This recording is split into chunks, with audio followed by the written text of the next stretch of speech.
Hello guys, तो आज palindromic जो प्रॉब्लम है उसको पढ़ेंगे। आज तो पैलिंड्रोमिक के बारे में थोड़ा पढ़ लेते हैं कि पैलिंड्रोम होता क्या है और इसको पैलिंड्रोमिक भी बोलते हैं। तो पैलिंड्रोम वो चीज़ है, वो करेक्टर्स है जो कि आगे से भी पढ़ने में सेम लगती है और पीछे से पढ़ने में भी सेम लगती है। कहने का मतलब कि रडार को RADAR फॉरवर्ड से पढ़ो या बैकवर्ड से पढ़ो, वो एक ही तरह साउंड करेगा। जैसे अगर आप आगे से पढ़ रहे हो तो रडार ही होगा और पीछे से पढ़ोगे तब भी रडार ही फील होगा। वैसी लेवल है, वैसी लेवल में अगर आगे से पढ़ोगे LEVEL होगा और पीछे से पढ़ोगे तो LEVELE होगा, तो उसको पैलिड्रोम बोलते हैं।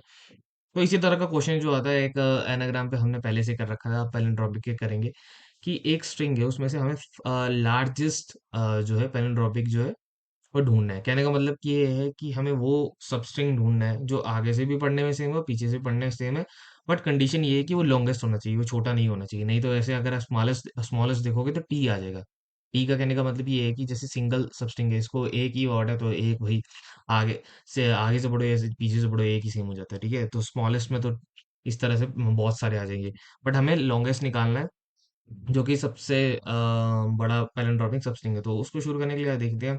सबसे पहले जो हम सबस्ट्रिंग निकालेंगे, सबस्ट्रिंग निकालने के लिए हम दो लूप यूज करते हैं। पहला तो इनर लूप होता है और एक आउटर लूप होता है। ठीक है, तो उसमें हमें पता है कि जो लेंथ है एस की, अगर हम इसको सबस्ट्रिंग और लेंथ देखेंगे, लेंथ है 17। तो 17 जो है 7 n-1 तक चलता है हमारा लूप।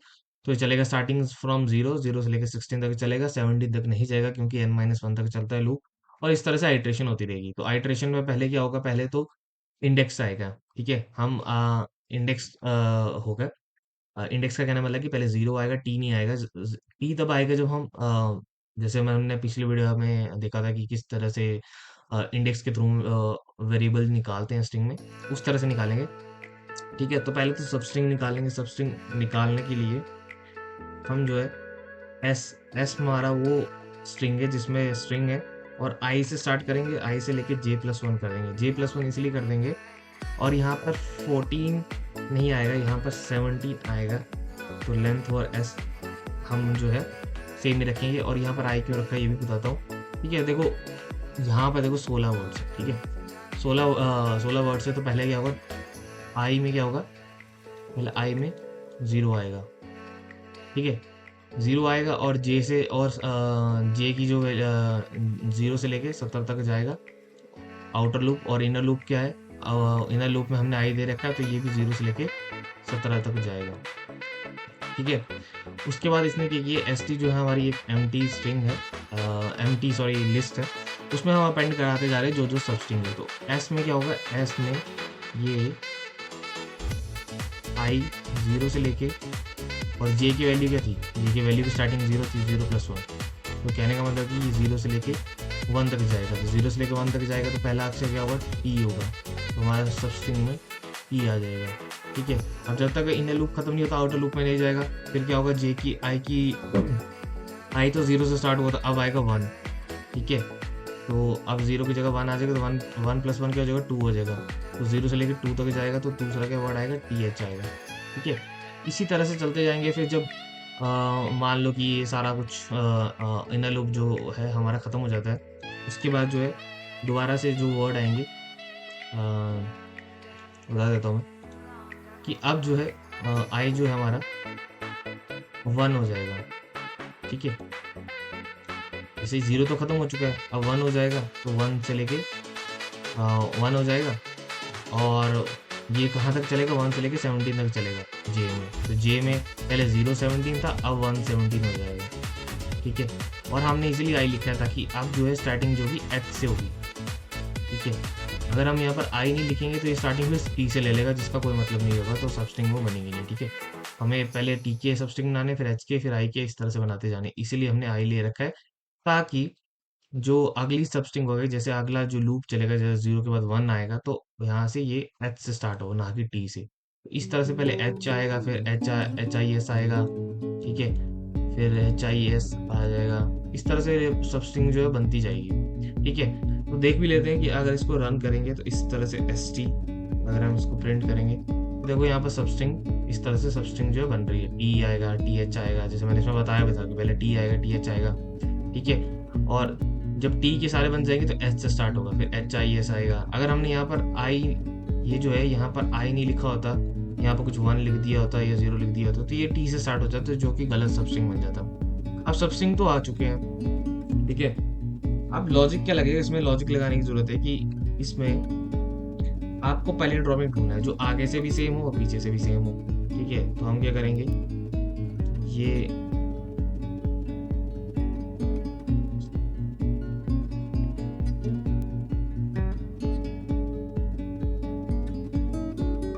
तो हमने ये जो जो सबस्ट्रिंग होगा, जो भी सबस्ट्रिंग होगा, उसका रिवर्स कर देंगे।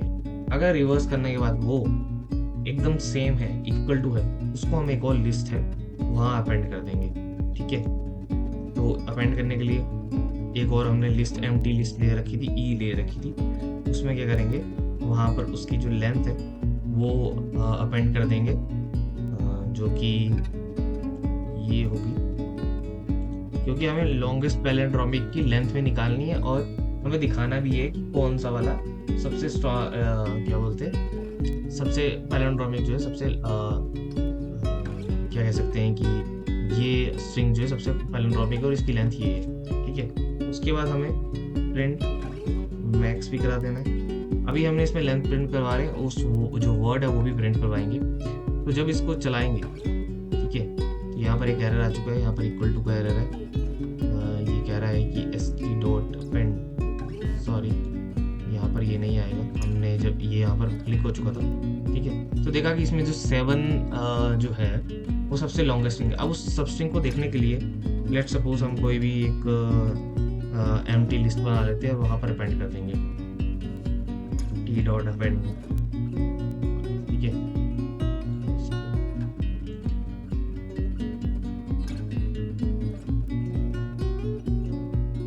इसलिए कर रहे थे कि हम उस स्ट्रिंग को देख भी सकें, कौन सी वो सब स्ट्रिंग है जो सबसे ज़्यादा बार जो है आई हुई है, ठीक है, सबसे लॉन्गेस्ट जो है। तो यहाँ पर जब हमने t.append किया sij+1 को, तो यहाँ पर ये हमारे पास ये सब आ चुके हैं, ठीक है। तो इसमें देखो सबसे लॉन्गेस्ट जो है वो ये है रेस का।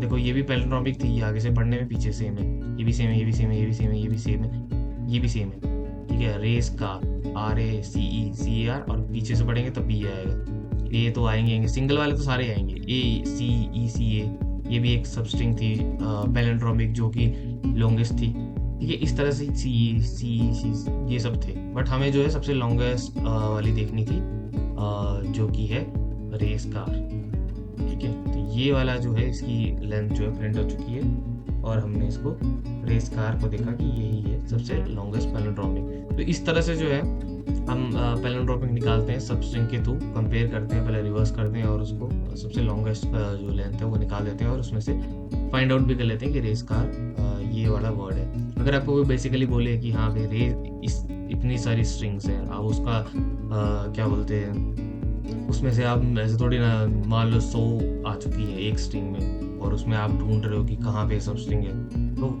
वो चीज़ आपको निकालने के लिए आपको आइट्रेशन करनी पड़ेगी। आइट्रेशन के बाद आप एक डिक्शनरी लगा सकते हैं। डिक्शनरी में क्या करेंगे आप, रेस कार जो होगा वो एक की होगी और उसकी जो वैल्यू होगी वो लेंथ होगी, तो उसको वहाँ पर आप स्टोर कर सकते हैं। फिर बाद में आप उस डिक्शनरी को आइट्रेशन करवा के मैक्सिमम वैल्यू कर सकते हैं। वो अलग चीज़ है, वो अलग कंसेप्ट चला जाता है, उसमें अलग कोडिंग यूज होती है। तो अगर वो चीज़ आपको समझनी है कि डिक्शनरी के थ्रू हम उस सब स्ट्रिंग को कैसे देख सकते हैं, तो आप कमेंट डाउन कर सकते हैं, मैं उसके लिए एक वीडियो लेके आ सकता हूँ। तो आज के लिए इतना ही, थैंक यू।